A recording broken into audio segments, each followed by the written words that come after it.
Hello everyone, this is Yeonggil An, a professional Go player from Korea. And today we are going to learn about some endgame techniques. And this is must know endgame techniques number 10. And today's topic is first line throw in endgame tetsuji. And you know what the throw in is. Okay, so as you can see, white hane on the first line.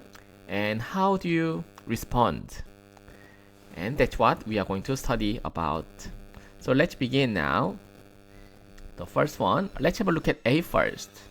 So as you can see now, this one is quite a common situation from the top point joseki.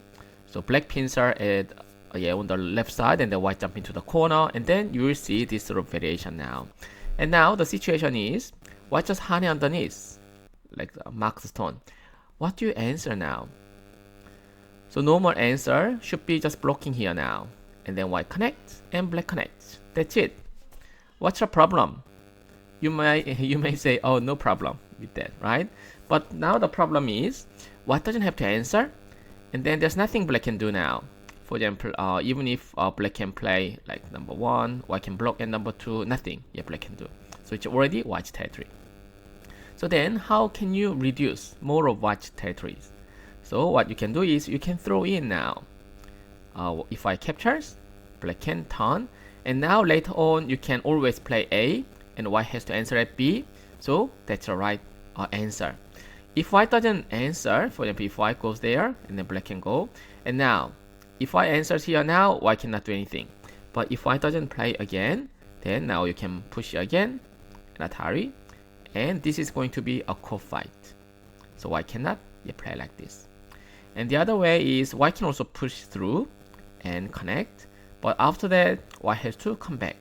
Otherwise, black can push through and capture them. So which means white can still play like this, but because this is gote, white wouldn't like to play there in general, because at this stage there might be a bigger endgame moves. So white wouldn't do that, and then eventually black can play A for B. Now black can exchange here, and now white cannot come back. So as a result, white has to play. White has to So black can block, and the white can play like this.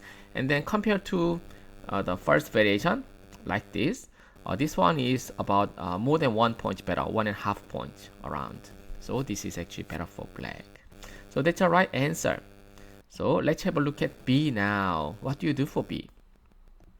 So you can block, and which is a normal answer. That's it. But the problem is lower side is white territory, and now white doesn't have to do anything. So that's already done now. So what you can do, if you want to gain a little bit more points, or if you want to reduce white more points, then you can, if you go there same as before, so it's not the right answer, but you can throw in. So you can see white captures here, but you should be careful not to block. If you block here, it's a big problem. White can cut, and then now what do? White doesn't even need to fight the call. White can actually Atari back, and you cannot connect because they are all in Atari. Then the final result will be like this. Big disaster for black. So in this case, what you have to do is you can just extend now. And then if white goes there, black can block, and then white cannot connect because black can cut and capture them all now. As you can see, capture them all, and white has to come back, and then you can come back later. So this one is also the right endgame sequence for black. And now this one is wrong, and also white can extend now. So what do you do now? This one is not working because black can push through, and then now where do you go?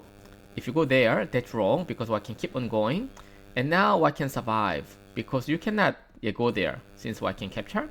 So the final result will be like this.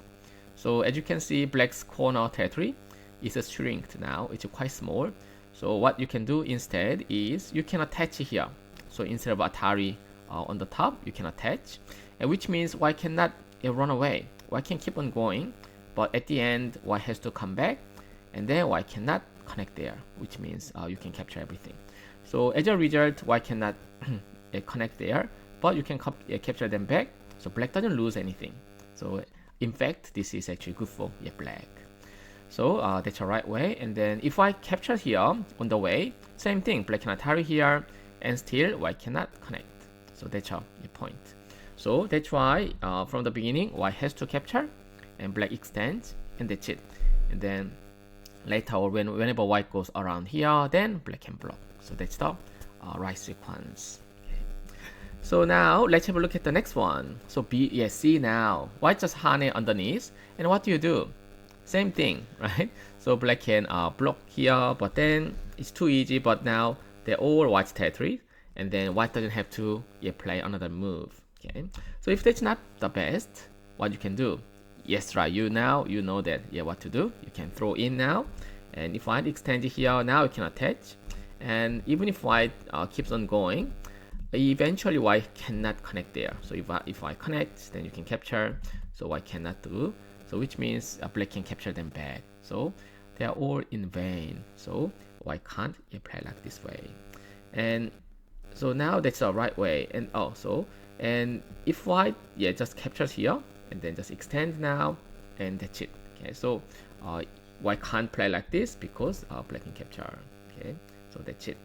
So let's have a look at the last one. Last one is a little bit more difficult because now black's tone is in captured. So for example, black's E's tone is in now dead now. What do? You can make it useful. So let's have a look together. So what you can do is if you just Atari here, that's your easy way. But now the problem is white doesn't have to play inside. And then now black's A's tone is just dead. Nothing black can do afterwards. So that's obviously wrong. And what you can do? Same thing. You can squeeze. Then you can throw in now. And then if white captures, now you can extend. Then white can still keep on going. But if white doesn't answer now, then you can extend. And white has to answer. And it's done. So even if black doesn't answer now, and white cannot push through. Because if white connect, then black cannot target and capture.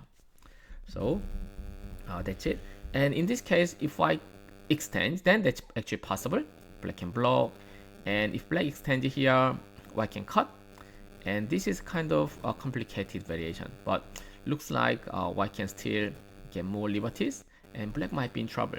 Okay, so what you can do is simply you can connect. And white has to come back.